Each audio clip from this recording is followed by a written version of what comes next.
লেখক কবি উজ্জ্বল হালদার। সবাইকে আমার শুভেচ্ছা। আজকে খুব আনন্দ হচ্ছে। উজ্জ্বল আমার অত্যন্ত স্নেহভাজন। উজ্জ্বল নামে উজ্জ্বল, আমার বিশ্বাস। আমি দু চার লাইন পড়ছিলাম, ওর কবিতাতেও ঔজ্জ্বল্য আছে। ফলে এই কবিতার বই হাতে পেয়ে, ছোট ছোট কবিতা, যে কোনো কবিতা প্রিয় পাঠ। উজ্জ্বল কবিতার আধুনিক ভাষা আয়ত্ত করেছে।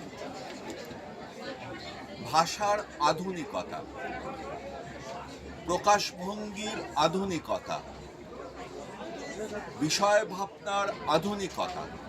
অনেক সময় পুরনো বিষয়, চিরায়ত বিষয়, সেটাও বলার আধুনিকতার জন্য একটা কবিতা হয়ে ওঠে, প্রকৃত কবিতা। কবিতার ভাষা বদলায়, সেই ভাষা বদলের কারিগর উজ্জ্বল। মজার ব্যাপার হচ্ছে, আজকে যদি কেউ মানিক বন্দ্যোপাধ্যায়ের ভাষায় গল্প লেখেন, উপন্যাস লেখেন, আমরা আলাদা করে হয়তো তেমন কিছু বলবো না। কিন্তু কেউ যদি জীবনানন্দের ভাষায়, জীবনানন্দ মাথার ওপর আছেন, তার ভাষায় কবিতা লেখে, আমরা বলবো হয়নি গো ভাই। আসলে ভাষায় আধুনিক হতে হয়, আর কবিতার ভাষা খুব তাড়াতাড়ি বদলায়, খুব তাড়াতাড়ি বদলায়। উজ্জ্বলের হাতে কবিতার আধুনিক ভাষা আছে।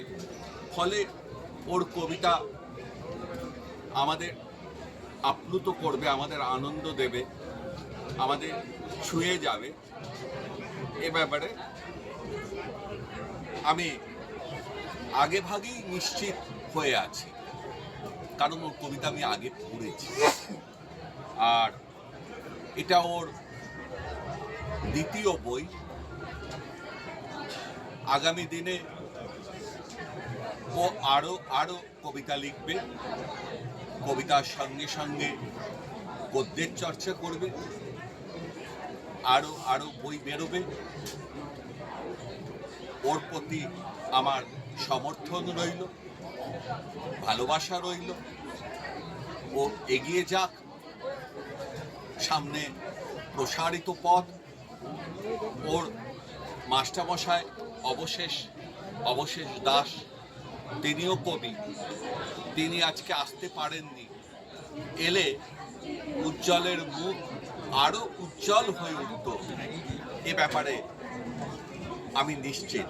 আমি একটু আগেই বলছিলাম, অবশেষ সশরীরে হয়তো এখানে নেই, কিন্তু ও মনে মনে এই বইমেলাতেই আছে, উজ্জ্বলের পাশেই দাঁড়িয়ে আছে। আপনারা সবাই ভালো থাকবেন। উজ্জ্বল আরো লিখুক, আরো লিখুক, আরো আরো। সাহিত্য বা কবিতার ভাষা বদলায়, এই ভাষা বদলের কারিগর আমাদের উজ্জ্বলরা।